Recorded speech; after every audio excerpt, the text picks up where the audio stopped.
여러분 반갑습니다. 이번 영상은 586 빌러 아버님께서 2030들에게 분노한 글이 하나 있었습니다. 제 영상에 달렸던 댓글이었는데요.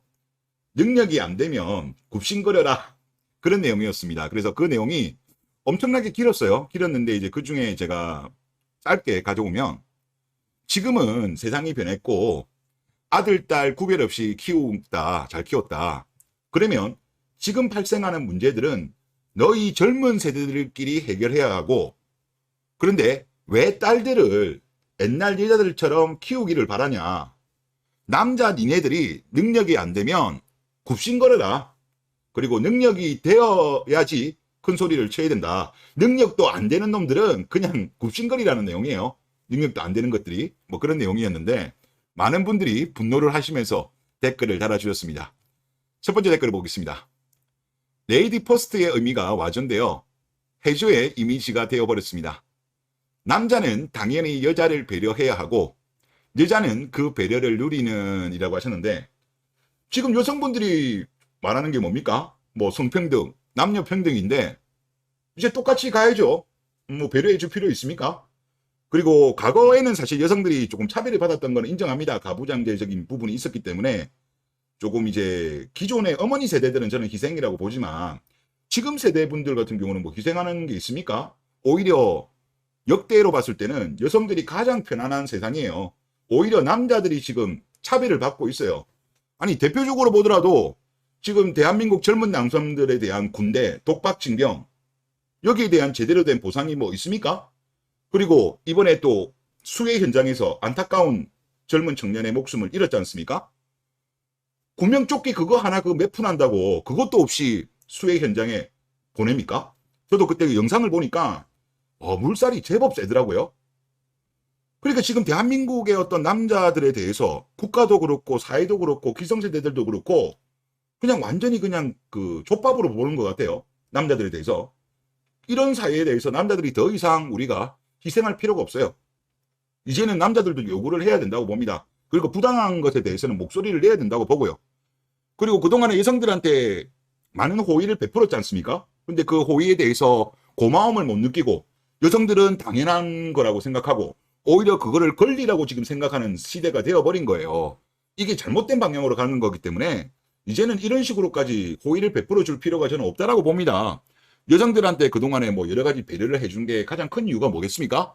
출산이잖아요. 출산인데 이제 뭐 죄다 출산 안 하겠다.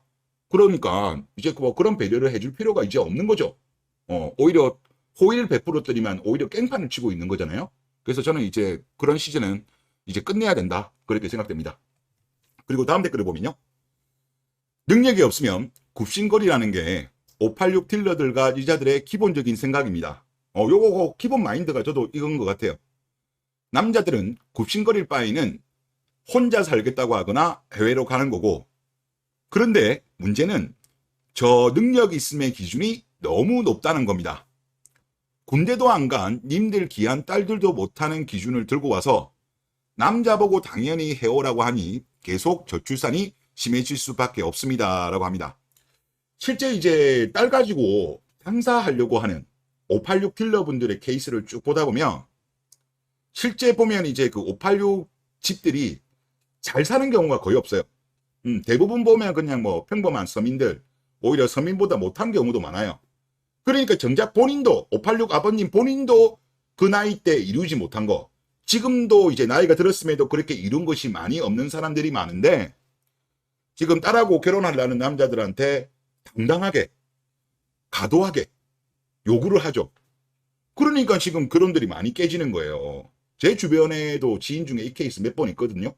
너무 지나치게 요구하다가 어떻게 보면 그때 결혼했으면 지금 아이 낳고 잘 살았을 건데, 그때 이제 몸값 높을 때 튕기다가 결국은 이제 결혼도 못하고 그냥 비자발적 비혼으로 가는 케이스가 지금 꽤 많습니다. 그래서 참 안타깝다 그런 말씀을 드리겠는데, 이건 좀 지나쳐요. 공정거래가 아니죠. 네. 그리고 또 다음 댓글 보겠습니다. 딸내미들을 팔아서 먹고 살려고 하는 싸가지는 대체 어디서 나온 발상입니까? 더럽네 진짜. 평생 그 잘난 딸들과 사세요 라고 했는데, 뭐 모든 케이스가 그런 건 아니겠지만은 실제 은연중에 딸 장사로 팔자를 고치고 싶어 하는 생각을 가진 사람들도 꽤 있는 것 같습니다. 그래서 586 틸러런 같은 경우는 저는 팩트라고 생각하고, 그리고 이런 현상 자체가 본능이라고 합니다. 지금 제가 전에도 한번 소개를 시켜드렸는데 모든 분들이 다 모든 영상을 다 보는 건 아니니까 한번 다시 중복되어서 말씀을 드리면, 지금 여기 보시는 자료가 영국의 국립학술원 회지 PRS에 실린 보고서입니다. 5천만 명을 대상으로 해가지고 결과를 도출했어요. 5천만 명이면 엄청난 표본입니다. 부유하고 높은 수준의 교육을 받아 유복한 결혼 생활을 누리는 여성은 아들을 많이 낳는 반면, 가난하고 건강하지 못한 여성, 이거는 사실 뭐 여성이 이렇다는 거는 상대 배우자 남성도 똑같죠. 딸을 많이 낳는 경향이 있다. 부자면 아들, 가난하면 딸을 많이 낳는다. 그리고 미국에서도 이런 게 나옵니다. 콜롬비아 대학에서도 이제 조사를 하니까 이제 대학교 졸업한 여성, 그리고 고등학교 졸업한 여성과 비교해 봤을 때 아들을 낳을 확률이 학력이 상대적으로 낮은 쪽에서, 높은 쪽에서 오히려 아들 낳는 게 0.6%가 적고, 그리고 미국 흑인 여성이 백인 여성에 비해서 아들을 덜 낳는다고 합니다. 통계적으로. 그리고 이게 인간에게만 해당되는 것이 아니라 곤충, 새, 돼지, 양, 개, 밍크, 사슴 등 여러 종에도 이런 현상이 발생하게 되고, 그리고 이거는 이제 정자전쟁이라는 책에 나와 있는 내용인데, 전 세계 곳곳의 연구는 상류층 부부의 자녀 성비가 아들 쪽으로 치우쳐져 있다. 통계상 남아 115대 여아 100명 수준이라고 합니다. 그리고 역대 대통령 같은 경우는 성비가 남아 148대 여아 100명입니다. 그러니까 부자면 부자일수록 딸을 많이 낳고, 가난하면 가난할수록 딸을 많이 낳는 현상 자체가, 아무래도 딸을 낳아서 딸이 만약에 이쁘고 잘 컸을 때 딸이 괜찮은 남자, 능력 있는 남자를 만나거나 능력 있는 집안에 가게 될 경우 본인들의 신분도 바뀔 수가 있는 거예요. 팔자를 고칠 수도 있기 때문에 은근슬쩍 이런 게 있는 거죠. 이게 이제 그냥 어느 정도 본능인 것 같아요. 무의식 중에 있는 본능. 그리고 이 현상 자체가 대한민국은 너무 멀리 극단으로 가버린 거죠. 과도하게 장사하려고 하더라도 좀 적절한 정도의 어떤 거래여야 되는데, 이거는 뭐 중고차고 침수차고 사고 이력도 많은 차를 새 차 가격에 팔려고 하니까 더욱더 문제가 아닌가, 그런 생각이 많이 듭니다. 다음 댓글을 보겠습니다. 근본적인 원인은 딸들이 아니라 저런 몰상식한 부모가 자식을 소유물로 생각하고 돈이 인생의 목적 마냥 반복해서 세뇌 교육을 시킨 것이죠. 그나마 아들들은 스스로 생각하고 판단력이 있지만 딸들은 판단력 자체가 없어서 사이비 단체나 부모들 말을 그대로 믿어버려서 한 번뿐인 인생을 낭비하는 경우가 허다합니다. 라고 하셨습니다. 우리나라와 관련되어 가지고 이제 그 저출산 관련해서 미국의 한 사회학자가 어떤 진단을 내렸냐고 하면, 지금 우리나라가 이런 물질주의 그리고 저출산이 나타나는 이유가 너무나도 빠른 시간 내에 고도 압축 성장을 했기 때문에 이것에 대한 결과물이다. 그런 분석을 하시던데, 저도 이야기가 들어보면 좀 일리가 있는 말이 뭐냐고 하면, 그분이 이렇게 표현하시더라고요. 부모 세대와 조부모 세대 같은 경우는 물질적인 풍요를 추구했던 삶이 실제 본인들의 경험으로 의하면 성공한 케이스가 많았다. 그렇기 때문에 그들의 자식한테도 이런 전략을 해라고 강요를 한 거죠. 실제 대한민국의 여성들은 그 전략을 지금 지키고 있는 거예요. 그거를 위에 댓글 쓰신 분 말씀처럼 돈의 인생의 목적 마냥 세뇌 교육을 받은 거예요. 그리고 실제 그들이 결혼 시장에서 남자들을 평가함에 있어가지고 그 사람이 얼만큼 뭐 성품이라든가 성격이라든가, 그리고 여성 본인이 그 남성에 대해서 사랑하는 감정을 가지고 있는 거, 이것보다는 그 남자의 어떤 배경, 뭐 직업, 재산, 소득, 시댁의 능력, 이런 거를 지금 평가하는 게 바로 물질주의를 추구한 거죠.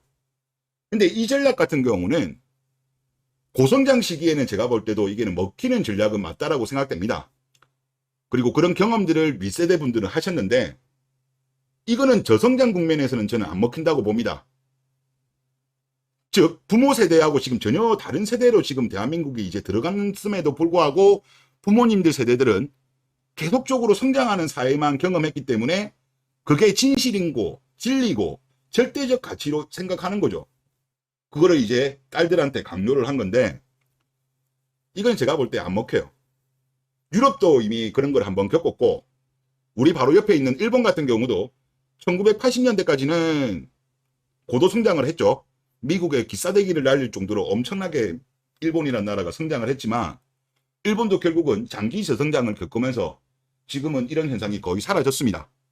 이제 한국 같은 경우는 이제 장기 저성장으로 들어온 지가 얼마 안 되다 보니까 아직까지 시대가 바뀌면 새로운 가치관으로 우리가 살아가야 되는데, 아직까지는 그 앞에 있었던 잔상들이 많이 남아있기 때문에, 즉, 그 어떤 가도기에서 발생하는 어떤 문제가 아닌가라는 생각이 들어요. 그리고 중국 같은 경우도 지금 문제가 많이 발생하는 게, 우리나라보다 중국이 훨씬 더 빨리 짧은 시간 내에 고도 압축 성장을 했잖아요. 근데 중국도 이제 상당히 지금 성장이 멈춰버렸어요. 그러니까 지금 젊은 남자들 뭐 보면 뭐 탕핑하고 결혼도 안 하고 출산도 안 하고, 지금 혼인 감소하고 저출산 같은 경우는 한국도 심각하지만 중국이 지금 보면 속도가 더 빨라요. 한 5년 지나면 거의 우리나라하고 비슷할 정도로 빨리 지금 급락하고 있거든요. 그러니까 지금의 어떤 가치관이랑 전통적 가치관이랑 지금 부딪히는 거예요. 근데 여성분들은 지금 아직까지 전통적 가치관, 즉 고도 성장기에서 먹혔던 전략을 아직도 쓰고 있는 거예요. 지금 남자들은 빠르게 스스로 생각하고 판단해서 바뀌고 있는데, 여자들은 안 바뀌고, 그리고 586 아버님들이 안 바뀌다 보니까 지금 이런 문제들이 발생하고 있는 것이 아닌가, 그런 생각이 듭니다. 네. 그리고 다음 댓글을 보면, 남자에겐 3억, 여자에겐 3천에서 5천, 30년이 지난 지금도 여자에게 3천, 남자에게 0이 한 개 더 붙었어요. 586 분들, 지금은 시대가 변했어요. 불리한 거는 시대가 바뀌어도 그거는 인정 안 하죠. 2030이 왜 희생을 해야 되나요? 이미 가부장 하실 거 다 하시고 왜 우리한테는 엄격하게 강요하나요? 라고 하셨습니다. 이제 586 아버님들이, 그분들이 이제 그 본인들 뭐 어머니, 누나, 여동생들한테 부채의식을 많이 가지고 계신 세대예요. 그때 같은 경우는 보통 형제들이 많았잖아요. 그리고 그때는 잘 사는 집보다 대부분 다 못 살았어요. 못 살다 보니까 상대적으로 남아선호 사상이 있다 보니까 아들을 위해서 누나라든가 여동생들이 희생한 경우가 많아요. 이제 586 아버님들을 대학 보내고 나머지 누나랑 여동생들은 빨리 그 공부를 그만두고 공장 같은 데 취업해서 서포트를 많이 했거든요. 근데 그러다 보니까 이분들이 부채의식이 꽤 많아요. 이 세대 분들이. 그런데 그 부채의식을 본인들 스스로가 사실 이거를, 그 부채의식을 해결해야 되는 건데, 본인들이 막상 이제 그걸 하려고 하니까 좀 싫은 거죠. 손해보는 것 같고. 그러다 보니까 지금 젊은 남자들한테, 야, 그 어차피 니도 남자고 우리도 남자니까 젊은 이내 남자들이 우리가 그때 가지고 있던 부채의식을 이네들이 조금 희생해달라 이건데, 미쳤어요? 미쳤다고 그거 해줘요? 아니, 그거는 586 아버님들 분들이 해결해야 될 문제죠. 젊은 세대 분들이 뭐, 남자들이 왜 그걸 해결해야 됩니까? 안 그래도 우리나라 지금 남자들 먹고 살기 너무나도 힘든데, 제가 볼 때는 이거는 좀 그런 측면이 있는 것 같아요. 예, 좀 일종의 이기적인 부분이죠. 본인들 세대의 잘못은 본인 세대에서 해결해야 되는데, 왜 그거를 밑에 남자들한테 해결하려고 하는지 좀 그렇습니다. 자, 그리고 다음 댓글을 보겠습니다. 86 부모님들 정말 키운 건 존경합니다. 그런데 공주병으로 키웠는데 데려가겠습니까? 그 감당 책임져야죠. 죄 없는 남자들한테 뭐라 하지 맙시다 라고 말씀하셨습니다. 사실 공주도 아니잖아요. 이제 공주도 아닌데 하도 이제 공주처럼 키우다 보니까 본인들 스스로도 공주라고 착각하는 바보딸이 된 거죠. 근데 이제 그 바보딸들을 젊은 남자들한테 책임을 떠넘기는 건데, 그래도 그게 어느 정도 예를 들어서 합리적인 수준이고, 그러면 이게 거래가 성사된다고 보거든요. 우리가 부동산 거래도 그렇지 않습니까? 매도인은 너무 높은 호가로 내놓고 매수인이 원하는 가격은 그것보다 훨씬 낮게 되면 거래가 형성이 안 되잖아요. 지금도 보면 부동산 거래가 최근에 좀 반등하긴 했지만 거래 건수는 그렇게 안 늘었어요. 즉 지금도 보면 가격이 안 맞는 거잖아요. 지금 대한민국의 혼인 감소가 발생하는 게 이 가격이 안 맞는 거예요. 즉 여자들이 원하는 남자의 조건, 남자들이 생각하고 지금 가지고 있는 조건, 이게 매칭이 안 되니까 지금 이 현상이 발생하는 거잖아요. 그래서 남자들 보고 그거를 뭐 능력을 키우라 그렇게 하시는 말씀이거든요. 능력을 키우든지 아니면 그냥 아까 뭐라고 했죠? 그분이 능력이 안 되면 그냥 굽신거려라? 왜 굽신거려야 돼요? 어? 여자들이 낮춰야지. 안 그렇습니까? 지금 여성들의 그 원하는 게 어느 정도 적정하면 모르겠지만 지금 말도 안 되게 너무 높잖아요. 옆에 앞에 말씀하신 것처럼 남자들 분한테는 지금 뭐 3억 요구하면서 본인들은 3천 5천 가져오는 게 맞습니까? 지금 과거에처럼 여성분들이 뭐 직장 생활을 안 하고 그러면 좀 이해를 하겠습니다만은 지금은 양질의 일자리 같은 경우도 여성들이 많이 진출했잖아요. 여성 할당제라든가 군가산점 폐지라든가 여성 가산점 등으로 해가지고 여성들 좋은 일자리를 많이 가졌다라고 한다면 그래도 여자들이 최소한 남자의 한 70% 수준까지는 이제 올라와 줘야죠. 근데 지금은 아직까지도 그게 너무나도 갭이 발생하니까 남자들도 이런 부당 거래에 대해서는 이제는 거부하는 거다. 그렇게 보시면 될 것 같습니다. 네, 이번 영상 여기서 마치겠습니다.